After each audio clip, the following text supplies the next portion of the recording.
Samantha Goodheart with realestatesiny.com, and this is Anthony Licciardello, the co-owner of realestatesiny.com. And today we're going to talk about the past housing market statistics for the month of August. How are you doing today? Great. Another nice September day, so I'm enjoying the weather a bit, but it's good to be here talking to you again. Good. So, okay, the number of homes on the market this past month were 2,291, which is about 24% lower than this time last year. Right. So why do you think homeowners are so reluctant to put their homes on the market? One of the things you have to look at is, are other things in the economy creating maybe a reluctance to move, for people to move out of their current situation? I think that's one of the big questions that really, I think there's still a certain level of uncertainty. You know, big purchases is something that when there's a little bit of uncertainty, some people may be reluctant to do make larger purchases in terms of houses, cars, and things like that. The interesting thing is that I believe auto sales are at record levels, but the question still is still kind of an unknown as to, you know, what is that ultimate reluctance in making that decision to upgrade or change their living situation. So is it a fundamental shift about people's perspectives of what they have in their current home? Budgetary reasons, there's no real quick answer for it. However, it's problematic. And now the mortgage applications were down in the U.S. for 14%. So what do you think that means for Staten Island?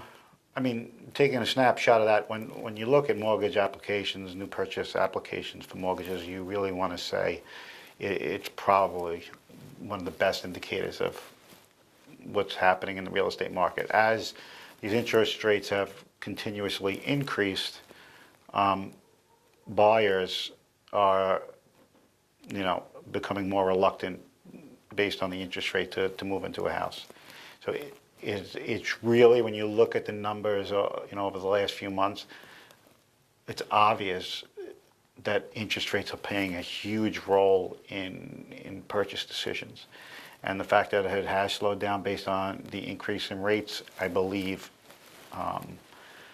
it's clearly evident that things will slow down from what they were just a couple of months ago. We've seen some evidence of it, but we haven't really defined or come up with a number, because we'll probably see that in the next few months. Things will probably slow down a little bit based on the interest rates. So there's a definite cause and effect relationship there. So when do you think that the inventory will hit below 2,000, if that does happen? Okay, seasonally speaking, you're getting into a season where people don't regularly put their house on the market. It's not as normal of occurrence that happens in the spring and just after January. So usually you see declines in the amount of houses, with the lowest amount of homes being on the sale being in January. And based on what I see right now, January will have a very, very low inventory homes, probably under 2,000. And this is going to present a very, it's going to present a whole new set of challenges, I think, with inventory being so low. How people respond to this is going to be really interesting. Does the lack of inventory actually cause people to pause their search, maybe not getting what they want, or does it create a market where prices increase steadily? And that's what's been happening with the 95.55% that the home buyers are paying for their homes. Yeah, when you look at that access-to-sell ratio, it's really shot up, especially in the last 3 months, when you're hitting 95%.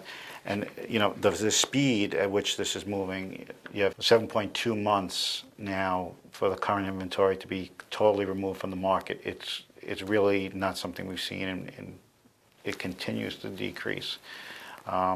So there is activity there.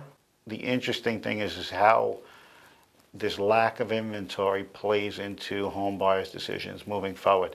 The funny thing about it is the market still has, some fundamental barriers to really value growth based on appraisals. Appraisals are much more, they're much more stringent.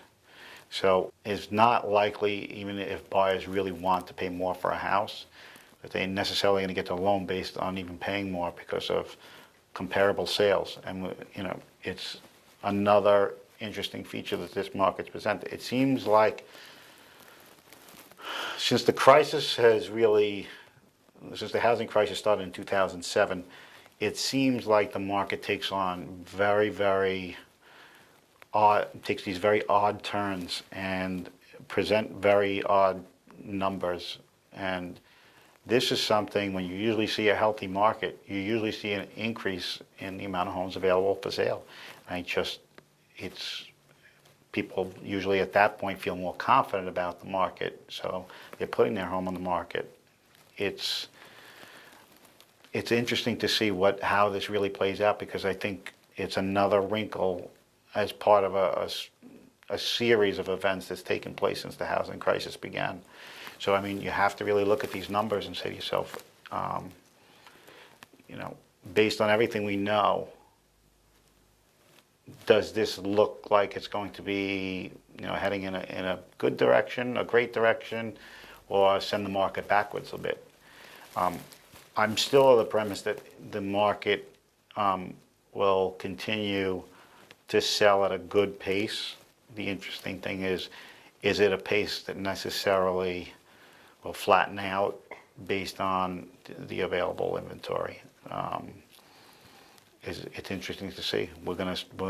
Obviously, as numbers become more available, you can kind of make better suggestions. I don't think, though, the fundamentals are as good as they were toward the beginning of the summer.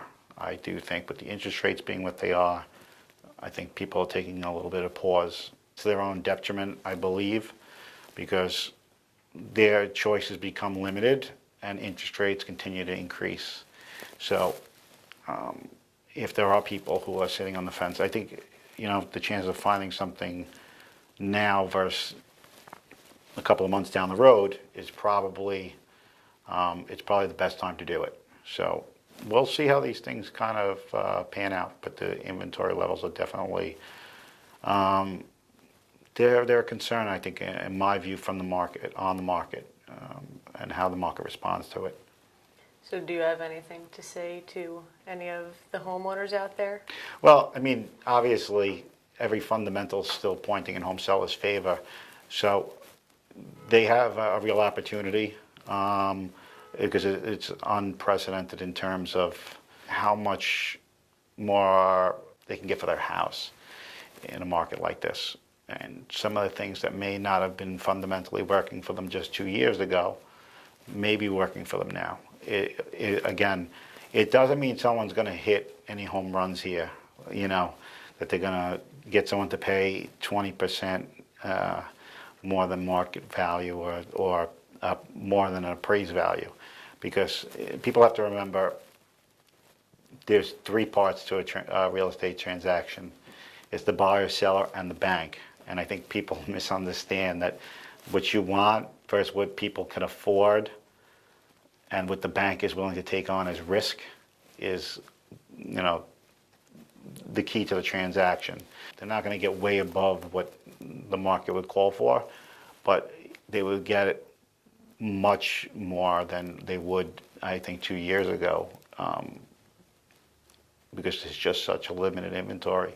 So sellers out there, if they're considering it, it's still, the fundamentals are basically all in their favor at this point.